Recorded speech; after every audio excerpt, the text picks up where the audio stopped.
দুনিয়ার মধ্যে মানুষ কি কারণে পাঠিয়েছেন? দুনিয়ার মধ্যে অসংখ্য অগণিত মাখলুকাত আছে। সমস্ত মাখলুকাতকে আল্লাহ পাক রব্বুল আলামিন তিনার গোলামি করার জন্য হুকুম করেন নাই। শুধুমাত্র দুইটা জাতিকে। কয়টা জাতি? দুইটা জাতিকে। কোন কোন জাতি? সূরাতুজ জারিয়াত এর 56 নম্বর আয়াতের মধ্যে আল্লাহ পাক রব্বুল আলামিন বলতেছেন, ওয়ামা খালাকতুল জিন্না ওয়াল ইনসা ইল্লা লিয়াবুদুন। হে দুনিয়ার মানুষেরা এবং জিন জাতিরা, তোমরা শুনিয়া নাও, আমি আল্লাহ পাক রব্বুল আলামিন তোমাদেরকে বানায়াছি শুধুমাত্র একমাত্র আমার ইবাদত করার জন্য। অন্য কোন উদ্দেশ্যে আমি আল্লাহ তোমাদেরকে বানাই নাই। আল্লাহ পাক রব্বুল আলামিন আরেকটা আয়াতের মধ্যে বলেন, আফা হাসিবতুম আন্নামা খালাকনাকুম আবাসা ওয়া আন্নাকুম ইলাইনা লা তুরজাউন। এ বান্দা, আমি তোমাকে অনর্থক বানাই নাই, আমি তোমাকে অযথাই বানাই নাই। একমাত্র বানানোর পিছনে আমার উদ্দেশ্য হলো তোমরা আমার ইবাদত করবা। আল্লাহ পাক রব্বুল আলামিন আমাকে হাত দিয়েছেন, হাত দ্বারা নেক কাজ করার জন্য। কথা বলেন ঠিক কিনা? পা দিয়েছেন নেক কাজ করার জন্য, মুখ দিয়েছেন নেক কথা বলার জন্য। সমস্ত অঙ্গ প্রত্যঙ্গ গুলি মালিক আমাকে দিয়েছেন ওনার গোলামি করার জন্য। আমি হাত দ্বারা নেকের কাজ করি নাই, আমি পা দ্বারা নেকের কাজ করি নাই, আমি মুখ দ্বারা নেকের কাজ করি নাই। হাত দ্বারা এমন কোন গুনার কাজ বাকি নাই আমার দ্বারা হাত দ্বারা করা হয় নাই। পা দ্বারা এমন কোন গুনার কাজ বাকি নাই আমার পা দ্বারা করা হয় নাই। মুখ দ্বারা এমন কোন গুনার কাজ বাকি নাই যা আমার মুখ দ্বারা করা হয় নাই। উহুদ পাহাড় সম পরিমাণ গুনাহ আমি করিয়া ফেলেছি। মালিক তবু আমাকে ডাক দিয়ে বলে, বান্দারে, লা তাকনাতু মির রাহমাতিল্লাহ। সুবহানাল্লাহ। আল্লাহ ডাক দিয়ে বলেন, বান্দা, জিন্দেগি ভর গুনাহ করিয়াছো, হাত দ্বারা নেকের কাজ করো নাই, পা দ্বারা নেকের কাজ করো নাই, মুখ দ্বারা নেকের কাজ করো নাই। সমস্ত অঙ্গ প্রত্যঙ্গ গুলি গুনাই জর্জরিত করিয়া ফেলিয়াছো। এরে বান্দা, শেষ মুহূর্তে তোমার এই কথা স্মরণ আসিয়া গেল, আল্লাহ আমাকে দুনিয়ার জমিনের মধ্যে পাঠিয়েছেন ওনার ইবাদত করার জন্য, কিন্তু আমি আল্লাহর ইবাদত করি নাই। লজ্জায় মাথাটাকে উপরের দিকে উঠাই নাই। আল্লাহ ডাক দিয়ে বলেন, বান্দা, উহুদ পাহাড় সম পরিমাণ গুনাহ তুমি করিয়া ফেলিয়াছো। এরে বান্দা, গুনার বোঝা মাথায় নিয়া 2 রাকাত নামাজ আদায় করিয়া যদি তুমি 2 হাত উপরের দিকে উঠাইয়া বলো, মালিক, ও আমার আল্লাহ, জিন্দেগি ভর শুধু আমি গুনাহ করিয়াছি, গুনাহ করিয়াছি। হাত দ্বারা এমন কোন গুনাহ নাই যে গুনার কাজটা আমার হাত দ্বারা আমি করি নাই। মালিক, পা দ্বারা এমন কোন গুনাহ নাই যে গুনার কাজটা আমি পা দ্বারা করি নাই। জবান দ্বারা এমন কোন গুনার কাজ নাই যে গুনার কাজটা আমি করি নাই। মালিক, আমার সমস্ত অঙ্গ প্রত্যঙ্গ গুলি গুনায় জর্জরিত হইয়া গেছে। শেষ মুহূর্তে মালিক, আমি তোমার কুদরতি পায়ের মধ্যে সিজদা দিয়া 2 রাকাত নামাজ আদায় করিয়া 2টা হাতকে উপরের দিকে উঠাইয়া বলতেছি, আল্লাহ, তুমি আমার জিন্দেগির সব গুনাহ মাফ করিয়া দাও। আল্লাহ ডাক দিয়ে বলেন, বান্দারে, জিন্দেগি ভর মুহূর্তে তুমি আমার কুদরতি পায়ের মধ্যে সেজদা ডালিয়া 2 রাকাত নামাজ আদায় করিয়া আমার কাছে তুমি গুনাহ মাফের জন্য হাত উঠাইয়া বলতেছো, আল্লাহ তুমি আমাকে মাফ করিয়া দাও। আল্লাহ ডাক দিয়া বলেন, বান্দারে যা যা যা, সমস্ত ফেরেশতাদেরকে সাক্ষী রাখি আমি আল্লাহ বলিতেছি, আমি তোর জিন্দেগীর তামাম গুনাহ মাফ করিয়া দিলাম। সুবহানাল্লাহ। আল্লাহর নবী সাল্লাল্লাহু আলাইহি ওয়াসাল্লাম তিনি বলেন, আল্লাহ কি এমনে মাফ করেন? ও উম্মতেরা, তোমরা জানোনি একটা সন্তান যখন দুনিয়াতে আগমন করে, ওই সন্তানটা যেরকম ভাবে বেগুনাহ মাসুম থাকে, আমার আল্লাহ ওই বান্দা যখন 2 হাত উঠাইয়া আল্লাহর কাছে মাফ চায়, আল্লাহ তাকে কে পরিমাণ মাফ করিয়া দেয় তোমরা জানোনি রে সাহাবীরা? কায়াউমিন ওয়ালাদাতহু কায়াউমিন ওয়ালাদাতহু, যেন সে এই কিছুক্ষণ পূর্বেই দুনিয়ার জমিনের মধ্যে আগমন করলো, আল্লাহ তাকে বেগুনাহ মাসুম বানাইয়া দেন। সুবহানাল্লাহ। আল্লাহর নবী সাল্লাল্লাহু আলাইহি ওয়াসাল্লাম মিশকাত শরীফের হাদিসের এক বর্ণনায় তিনি একটা ঘটনা সাহাবায়ে কেরামদেরকে শুনাইতেছেন। ও সাহাবীরা রে, বনি ইসরাইল জাতিদের মধ্যে এক ব্যক্তি ছিল, যে ব্যক্তি জিন্দেগি ভর গুনাহ করিয়াছে, হাত দ্বারা এমন কোন গুনার কাজ নাই যে গুনাহটা সে হাত দ্বারা করে নাই, পা দ্বারা এমন কোন গুনাহ নাই যে গুনার কাজটা ওই বনি ইসরাইলের ব্যক্তি করে নাই, মুখ দ্বারা এমন কোন গুনাহ নাই যে গুনার কাজটা তার মুখ দিয়া করে নাই। অর্থাৎ হাত দ্বারা সমস্ত গুনাহ করিয়া ফেলিয়াছে, পা দ্বারা সমস্ত গুনাহ করিয়া ফেলিয়াছে, জবান দ্বারা সমস্ত গুনাহ করিয়া ফেলিয়াছে। এ দুনিয়ার মানুষ একটু মনোযোগ দিয়া শুনো, বনি ইসরাইলের ওই ব্যক্তি যখন মৃত্যুর সময় ঘনিয়ে আসলো, দুনিয়া থেকে বিদায় নেওয়ার কিছুদিন পূর্বে, দুনিয়া থেকে বিদায় নেওয়ার কিছুদিন আগ মুহূর্তে বিছানার মধ্যে শায়িত, মৃত্যু শয্যায় বিছানায় শায়িত, ওই মুহূর্তে সন্তানদেরকে ডাক দিয়া বলে, ও সন্তানেরা তোমরা একটু আমার কাছে আসো, তোমাদের সাথে আমার কিছু কথা আছে। সন্তানেরা দৌড়াইয়া বাবার কাছে গেল, গিয়ে বলতেছে, বাবা আপনার শরীরটা তো বেশি ভালো না, মনে হইতেছে গো বাবা আপনি অনেক অসুস্থতার মধ্যে পড়িয়া আছেন।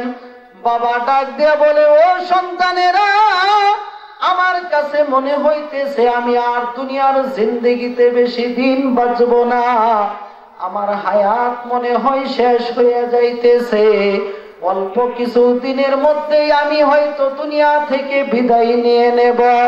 ও সন্তানেরা, বিদায় নেওয়ার পূর্বে আমি তোমাদেরকে কয়েকটা বিষয়ে ওসিয়ত করে যেতে চাই।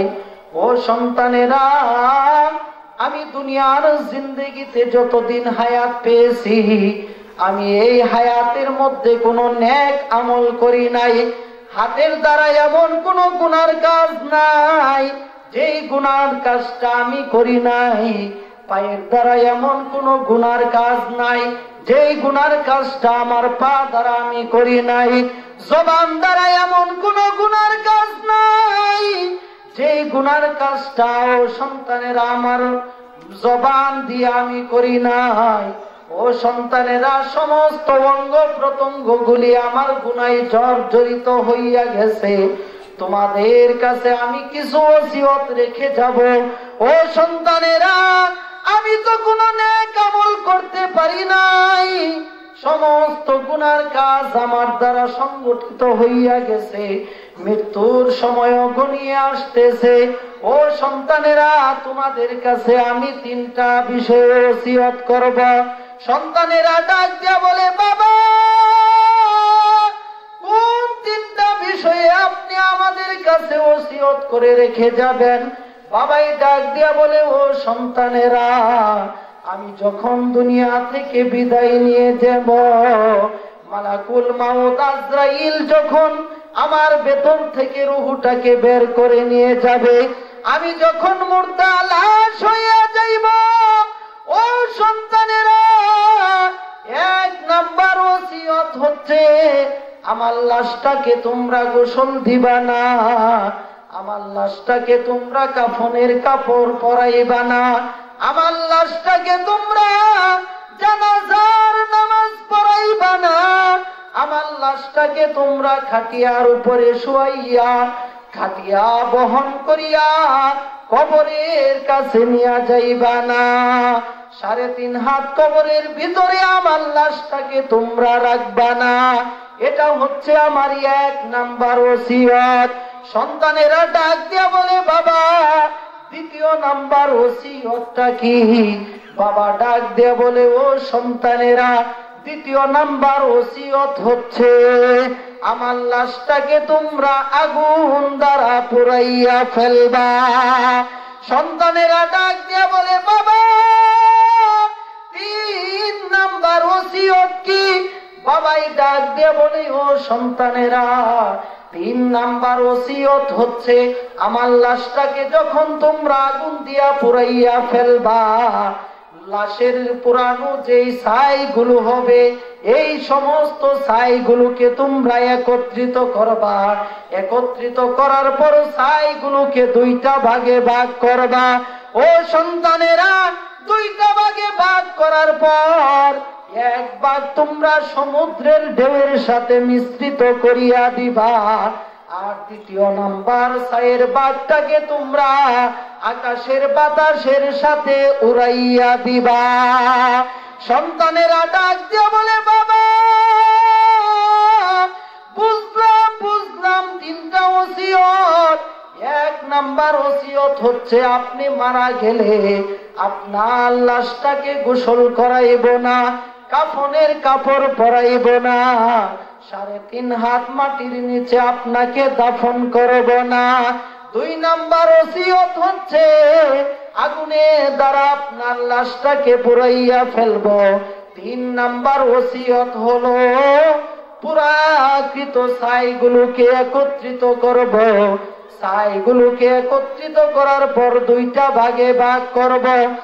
এক ভাগ সাগরের ঢেউয়ের সাথে মিশাইয়া দেব, দ্বিতীয় নাম্বার ভাগের ছাইগুলোকে আকাশের বাতাসের সাথে মিশ্রিত করিয়া দেব। বাবাই ডাক দিয়ে বলে, ও সন্তানেরা, আমি মারা গেলে তোমরা এই 3টা ওসিয়ত সঠিকভাবে পালন করবা। কিছুদিন যাওয়ার পর ওই বনি ইসরাইলের বদকার ব্যক্তিটা দুনিয়া থেকে বিদায় নিয়ে নিল। তার ওসিয়ত অনুযায়ী সন্তানেরা তার লাশটাকে গোসল দিল না, কাফনের কাপড় পরিধান করাইল না, জানাজার নামাজ আদায় করল না, খাটিয়ার উপরে নিয়া কবরের কাছে গেল না, 3.5 হাত মাটির নিচে তাকে রাখলো না। তার লাশটাকে অসংখ্য অগণিত কাঠ দ্বারা আগুন জ্বালাইয়া তার লাশটাকে আগুনের মধ্যে পুড়াইয়া ফেললো। পুরানোর পরে ছাইগুলোকে একত্রিত করলো, করার পর ছাইগুলোকে 2টা ভাগে ভাগ করলো। এক ভাগ সাগরের পানির সাথে মিশাইয়া দিল, আরেক ভাগ আকাশের বাতাসের সাথে উড়াইয়া দিল।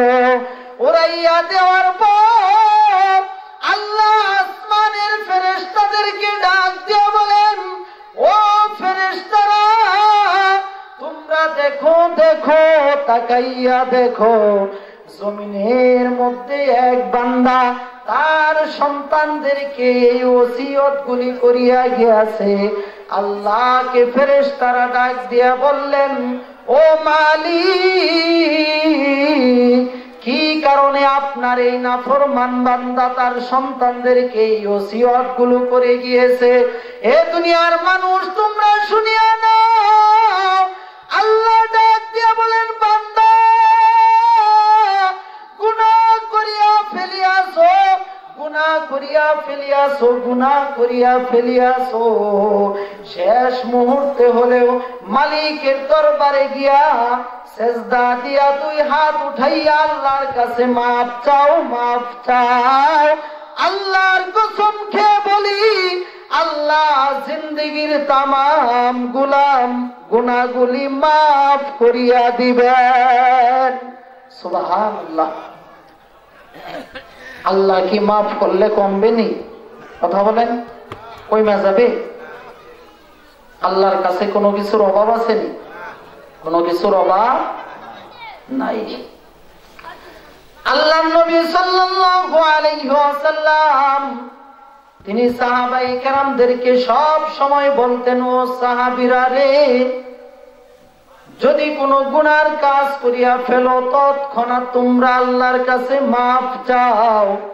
আল্লাহর কোরআন ঘোষণা দেয়, বান্দারে, ইয়া আইয়ুহাল্লাযীনা আমানু তুবু ইলাল্লাহ, তুবু ইলাল্লাহি তাওবাতান নাসুহা। হে দুনিয়ার মানুষেরা, তোমরা শুনিয়া নাও, যদি কোনো গুনার কাজ করিয়া ফেলো রে, গুনার কাজ করিয়া ফেলো, সাথে সাথেই তওবা করো, তওবা করো। যদি সঠিকভাবে তওবা করতে পারো, আমি আল্লাহ তোমার জিন্দেগীর সব গুনাহ মাফ করিয়া দেব। সুবহানাল্লাহ।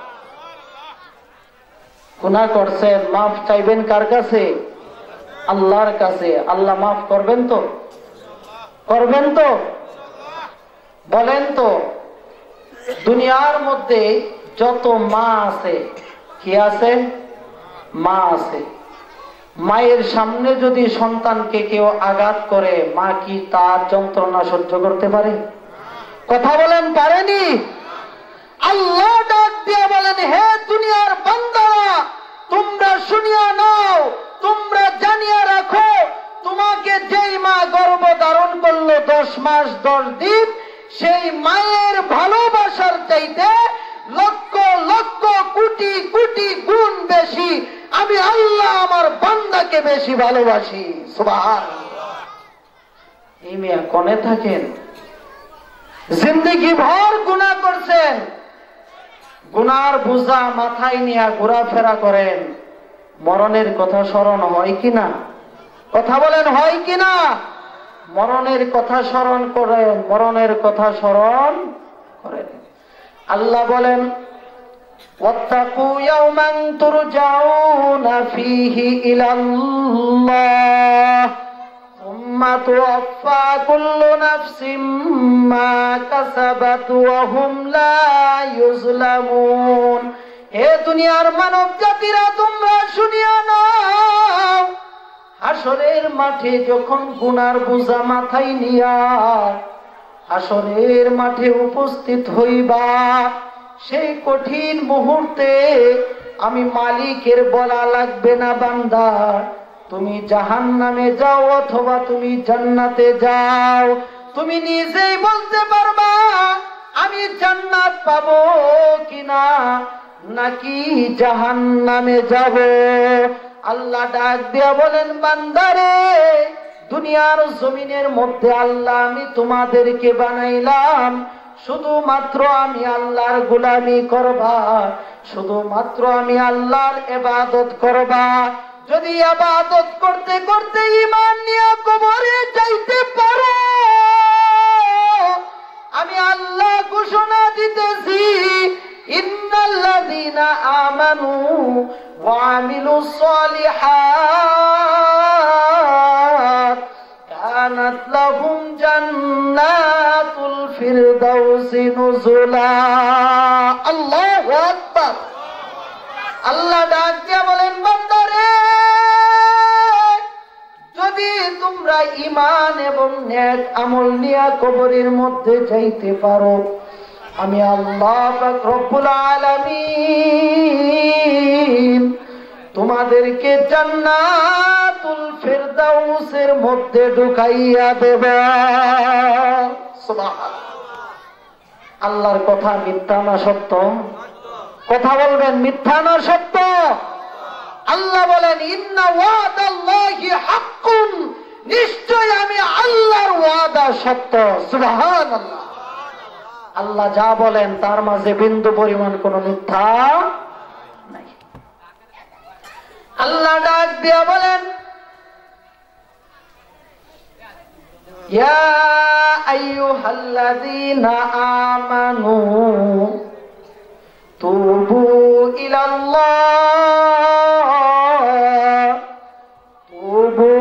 ইলাল্লাহি তাওবাতান নাসুহা।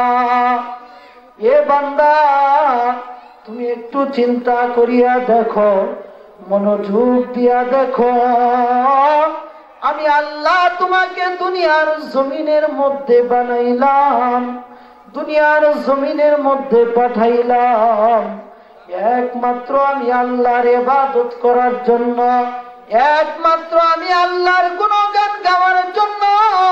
আমি আল্লাহ তোমাকে দুনিয়ার জমিনের মধ্যে পাঠাইলাম।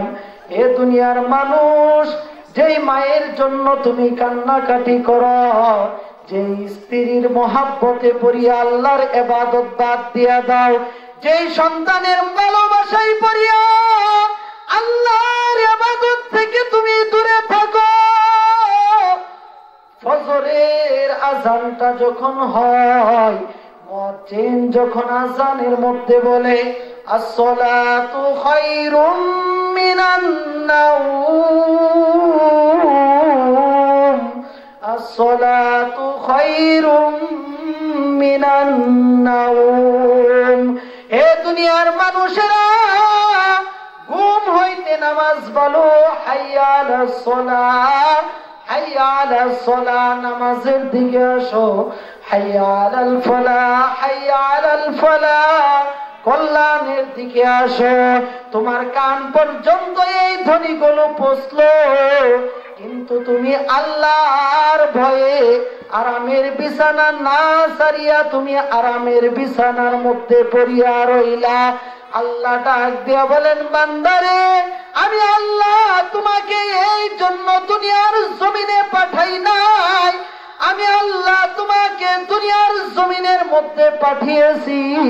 মুয়াজ্জিন যখন আযান দিবে, আমার দিকে আহ্বান করবে, ডাকবে, সাথে সাথেই দুনিয়ার সব কাজ বাদ দিয়া আমি আল্লাহর গোলামি করার জন্য দৌড়াইয়া মসজিদে চলে আসবা। হে দুনিয়ার বান্দারা, তোমরা শুনিয়া নাও, যদি তোমরা আমি আল্লাহর ডাকে সাড়া দিয়া নামাজের মধ্যে আসিয়া উপস্থিত হইয়া যাও, আমি আল্লাহর সাথে সাথেই তোমাদের জিন্দেগীর তামাম গুনাহগুলি মাফ করিয়া দেই। সুবহানাল্লাহ কবেন না? মাফ করেন কে? ভরসা কার উপরে? দুনিয়ার কারো ক্ষমতা আছে মাফ করার? সম্মান দেওয়ার মালিক কে? কথা বলেন, মালিক কে? আল্লাহ নবী সাল্লাল্লাহু আলাইহি ওয়াসাল্লামের এক সাহাবী, সকলে আমরা তাকে চিনি, তার সম্পর্কে জানি, কিন্তু তাকে দেখি নাই। তাকে সমস্ত মক্কার মানুষেরা কালো কাক বলে ডাকতো। কেউ বলতে পারবেন এই সাহাবীর নাম কি? আল্লাহ নবী সাল্লাল্লাহু আলাইহি ওয়াসাল্লামের একান্ত ঘনিষ্ঠভাজন একজন সাহাবী, মক্কার সমস্ত লোকেরা ওনাকে কালো কাক বলে ডাকতো। হযরত বেলাল রাদিয়াল্লাহু তাআলা আনহু যখন ইসলাম ধর্ম গ্রহণ করলেন, এক আল্লাহর গোলামি করতে আরম্ভ করলেন, দুনিয়ার সমস্ত মানুষদেরকে তিনি বলেন, ও দুনিয়ার মানুষেরা, তোমরা শুনিয়া নাও, তোমরা জানিয়া নাও, আমি যে মুহাম্মাদুর রাসূলুল্লাহ সাল্লাল্লাহু আলাইহি ওয়াসাল্লামের উপর ঈমান আনিয়াছি, আল্লাহর প্রতি ঈমান আনিয়াছি। ও দুনিয়ার মানুষেরা, তোমরা শুনিয়া নাও, যদি কল্যাণ থাকে শুধুমাত্র একমাত্র ইসলামের মধ্যে আছে। আল্লাহর নবী হাদিসের মধ্যে স্পষ্টভাবে ফরমান, যদি কোনো ব্যক্তি কালিমা পাঠ করল, বেঈমান যদি কালিমা পাঠ করে ইসলামের ভিতরে ঢুকে, আল্লাহ তার জিন্দেগীর সমস্ত গুনাহগুলি মাফ করিয়া দেন।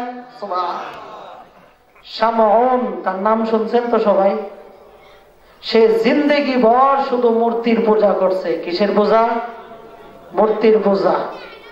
আমি পূর্বে যা আলোচনা করেছি সকলে মনে রাখবেন, কিন্তু সামনের দিকে এটা দরকার আছে ইনশাআল্লাহ। হযরতে হাসান বসরি রাহমাতুল্লাহ আলাইহি শামউনের কাছে কালিমার দাওয়াত নিয়ে গেল। গিয়ে বলতেছে, ও শামউন, তুমি ইসলাম ধর্ম গ্রহণ করো, ইসলাম ধর্ম গ্রহণ করো। যে ধর্মের অনুসারী তুমি আছো, এই ধর্মটা কিন্তু ঠিক না। এই ধর্মের মধ্যে কোনো কামিয়াবি নাই, এই ধর্মের মাঝে কোনো সফলতা নাই। শামউন ডাক দিয়ে বলে, রে হাসান, তুমি যে ইসলামের প্রতি আমাকে দাওয়াত দিতেছো, এই ইসলাম ধর্ম গ্রহণ যদি আমি করি, এতে আমার লাভ কি? এতে আমার ফায়দা কি? হাসান বসরি ডাক দিয়ে বলে, রে শামউন, আল ইসলামু ইয়ানহাদিমু মা কানা ক্বাবলা। এরে শামউন, যদি তুমি ইসলাম ধর্ম গ্রহণ করো, আল্লাহ তোমার পিছনের জিন্দেগীর সব গুনাহ মাফ করিয়া দিবেন। হাসান বসরি রাহমাতুল্লাহ আলাইহি যখন এই কথাটা বললেন, শামউন ডাক দিয়া বলতেছে, রে হাসান, ঠিক আছে, আমি ইসলাম ধর্ম গ্রহণ করব, ইসলাম ধর্ম গ্রহণ করব, কিন্তু তোমার কাছে আমার একটা চাওয়া আছে, তোমার কাছে আমার একটা ফরিয়াদ আছে রে হাসান। হাসান রাহমাতুল্লাহ আলাইহি ডাক দিয়া বলেন, এরে শামউন, কি তোমার চাওয়া? আমার কাছে কি তোমার চাওয়া? শামউন ডাক দিয়া বলে, রে হাসান, তুমি যে বলিয়াছো আমি যদি ইসলাম ধর্ম গ্রহণ করি, আল্লাহ আমার পিছনের জিন্দেগীর সব গুনাহ মাফ করিয়া দেবেন, এমনকি আল্লাহ পাক রব্বুল আলামিন আমাকে চিরস্থায়ী জান্নাতবাসী হিসেবে কবুল করবেন। এই কথাটা যে তুমি বলতেছো, আরে হাসান, এই কথাটা আমার পূর্ণ বিশ্বাস হইতেছে, তারপরেও তোমার কাছে আমার একটা আরজি রে হাসান, যদি তুমি এই কথাগুলো একটা কাগজের মধ্যে লিখিয়া দিতা, আর আমি যখন দুনিয়া থেকে বিদায় নিয়ে নেব, আমি শামউন যখন দুনিয়া থেকে বিদায় নিয়ে নেব, এরে হাসান, তোমার কাছে আমার একটা আরজি, আমার লাশটাকে তুমি গোসল দিবা, তুমি কাফনের কাপড় পরিধান করাইবা, তুমি নিজে আমার জানাজার নামাজ পড়াইবা, আর এই লিখিত কাগজটা তুমি আমার কাফনের কাপড়ের ভিতরে ঢুকাইয়া দিবা। যখন তুমি আমাকে কবরের মধ্যে রাখিয়া চলে আসবারে হাসান, ওই সময় ফেরেশতারা আমার কবরের মধ্যে নাজিল হবে। ওই সময় ফেরেশতারা আমাকে জিজ্ঞাসা করবে, এরে শামউন, দুনিয়ার জমিনের মধ্যে তুমি ছিলা, দুনিয়ার জমিনের মধ্যে থাকা অবস্থায় আল্লাহর ইবাদত কি পরিমাণ করিয়াছো? আমি শামউন যেন সেই সময় তোমার ওই লিখিত কাগজটা ফেরেশতাদের সামনে ধরে দিতে পারি, ফেরেশতারা যেন আমার কাগজটা দেখিয়া বলে, আর কোনো প্রশ্ন করা হবে না তোমাকে শামউন, যাও যাও যাও, আল্লাহ তোমাকে চিরস্থায়ী জান্নাতবাসী হিসেবে কবুল করে নিয়েছেন। আল্লাহর নবী সাল্লাল্লাহু আলাইহি ওয়াসাল্লাম তিনি সাহাবীদেরকে বলেন, ও সাহাবীরা রে, যদি কোনো গুনার কাজ করিয়া ফেলো, গুনার কাজ করিয়া ফেলো, সাথে সাথেই মালিকের দরবারে তওবা করো। মালিকের দরবারে যদি সঠিকভাবে তওবা করতে পারো, মালিক তোমাদের তওবাগুলো কবুল করিয়া তোমাদেরকে বেগুনাহ মাসুম বানাইয়া দিবেন। ওই যে বনি ইসরাইলের বক্কার ব্যক্তি আল্লাহ ডাক দিয়া বলতেছিলেন, ও ফেরেশতারা রে, ওই ব্যক্তি মরার পূর্বে তার সন্তানদেরকে ওসিয়ত করিয়া গেছে, তার সন্তানেরা যেন তার গোসল না দেয়, কাফনের কাপড় পরিধান না করায়, 3.5 হাত কবরের মধ্যে তার লাশটাকে যেন দাফন না দেয়, তার লাশটাকে যেন আগুনের মধ্যে পুড়াইয়া ফেলে এবং পুরাকৃত ছাইগুলোকে যেন একত্রিত করে 2টা ভাগ করে, এক ভাগ যেন সমুদ্রের ঢেউয়ের সাথে মিশাইয়া দেয়, আরেক ভাগ যেন আকাশের বাতাসের সাথে উড়াইয়া দেয়। ফেরেশতারা ডাক দিয়া বললেন, মালিক এই ওসিয়ত করার কারণটা কি গো মালিক, আপনার কাছে জানতে চাই। আল্লাহ ডাক দিয়া বলেন, ও ফেরেশতারা রে, এই ওসিয়তগুলি করার পিছনে কারণ আছে। ও ফেরেশতারা, তোমরা কিছুক্ষণের মধ্যেই জানতে পারবা।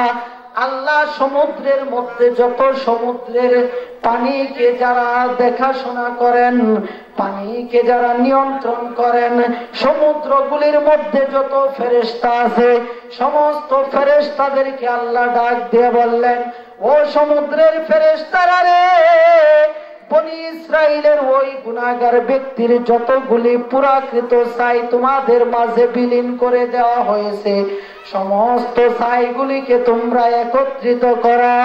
আকাশের মধ্যে যত ফেরেশতা আছে, বাতাসের যত ফেরেশতা আছে, সমস্ত ফেরেশতাদেরকে আল্লাহ ডাক দিয়ে বললেন, ও বাতাসের ফেরেশতারা, তোমাদের মধ্যে ওই বনি ইসরাইল ব্যক্তির পুরাকৃত ছাইগুলো, যতগুলো ছাই তোমাদের মাঝে উড়িয়ে দেওয়া হয়েছে, সমস্ত ছাইগুলোকে একত্রিত করা।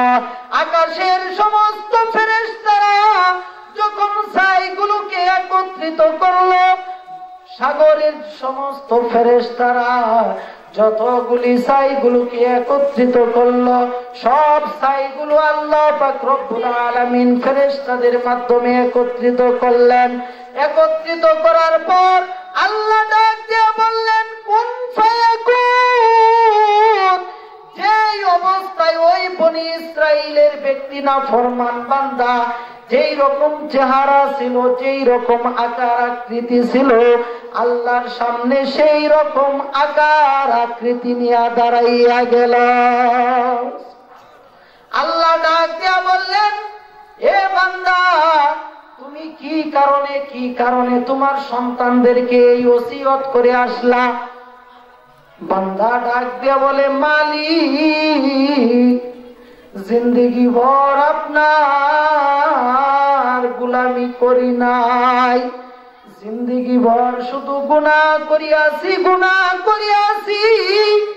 মালিক হাত দ্বারা এমন কোন গুনাহ নাই যেই গুনাহটা আমার হাত দ্বারা আমি করি নাই, পা দ্বারা এমন কোন গুনাহ নাই যেই গুনার কাজটা আমি করি নাই, জবান দ্বারা এমন কোন গুনাহ নাই যেই গুনার কাজটা আমি করি নাই। ও মালিক, মৃত্যুর পূর্বে আমার মধ্যে এমন একটা বুঝ চলিয়া আসিয়া গিয়াছিল গো আল্লাহ।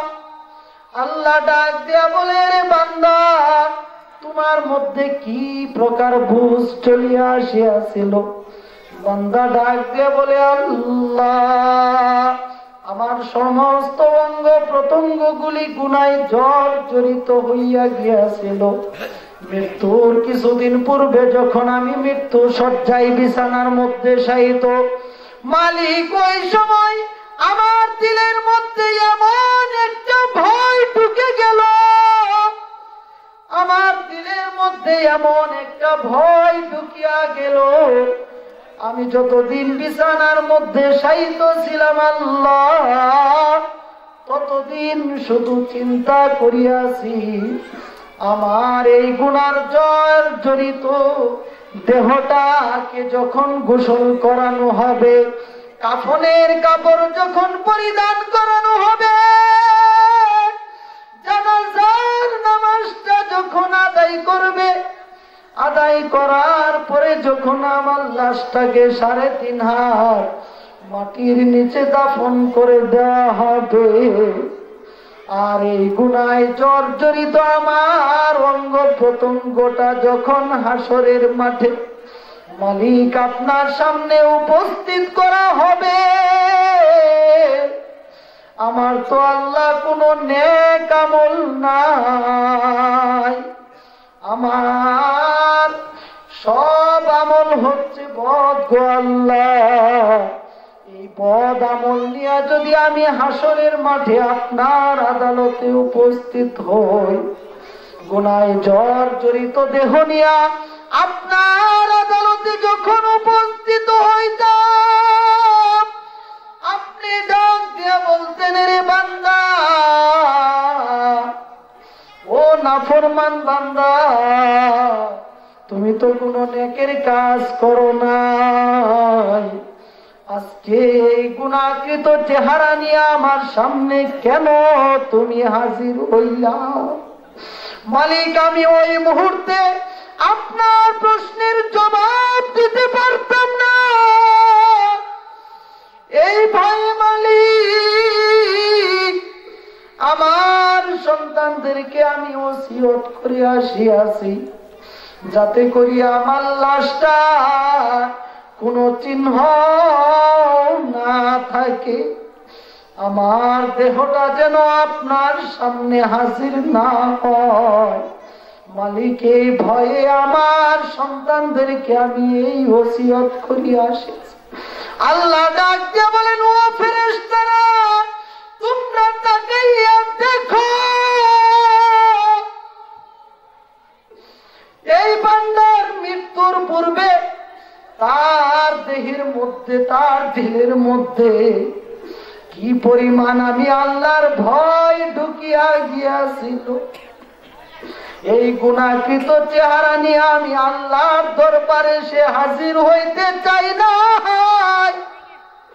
এই কারণে তার সন্তানদেরকে এই ওসিয়ত করিয়াছিল।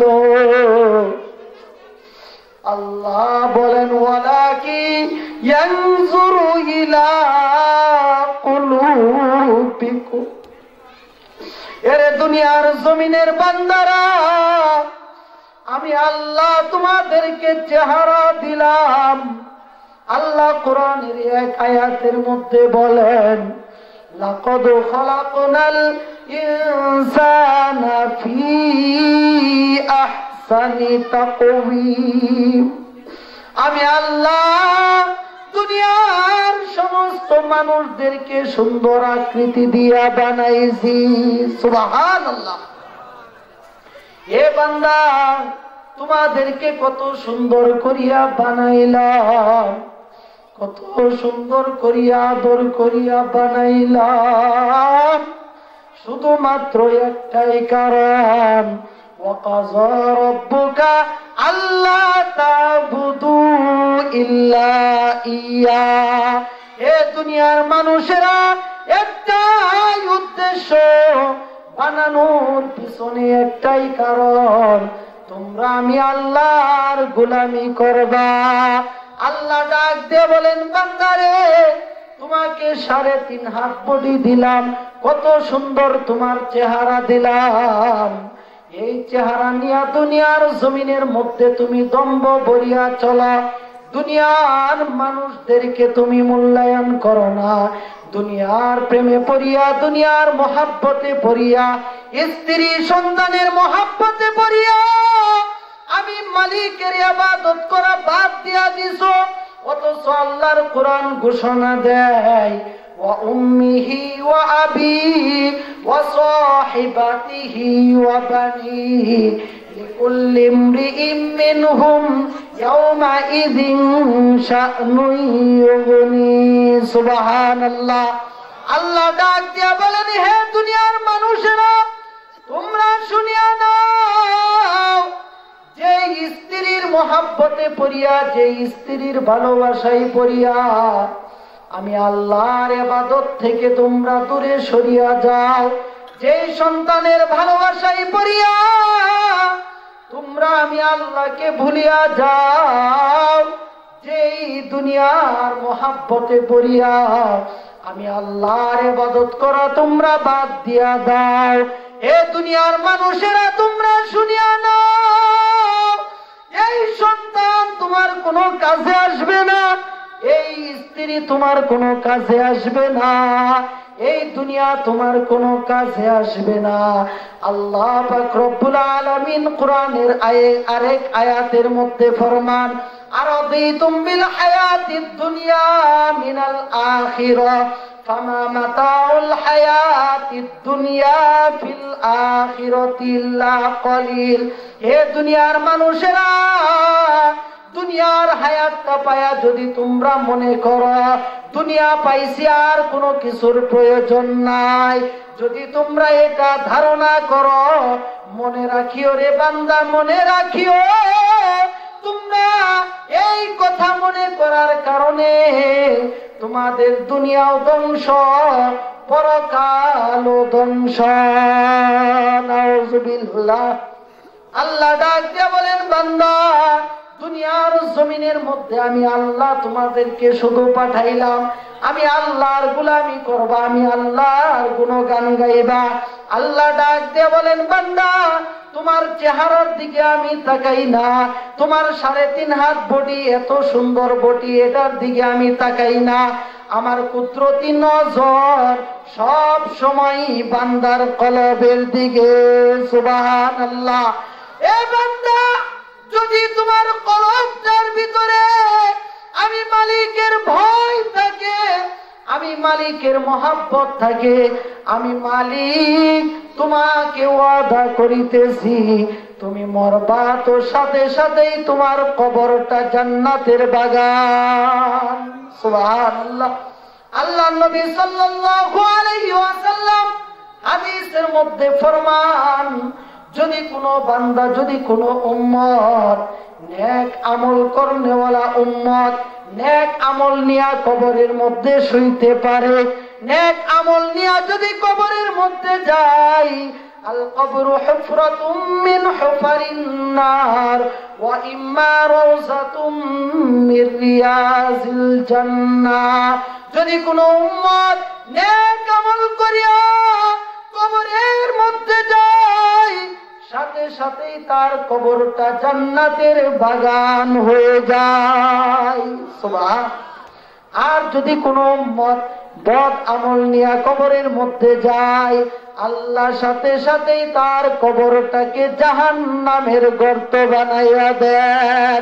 আল্লাহ ডাক দিয়া বলেন, এরে বান্দা, দুনিয়ার জমিনের মধ্যে তুমি একজন মানুষ, তোমাকে এত সুন্দর দেহ দিলাম, এত সুন্দর দেহ দিলাম, তোমাকে সম্পদ আমি আল্লাহ দান করলাম। ও দুনিয়ার মানুষেরা, দুনিয়ার মধ্যে যত সম্পদ পাও, দুনিয়ার মধ্যে যত সম্মান পাও, বলেন তো সম্মান দেওয়ার মালিক কে? জোরে বলেন কে? আল্লাহ।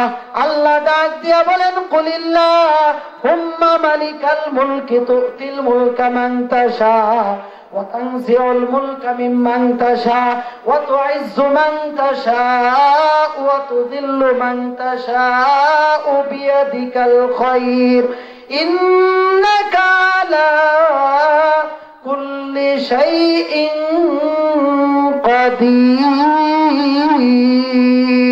আল্লাহু আকবার।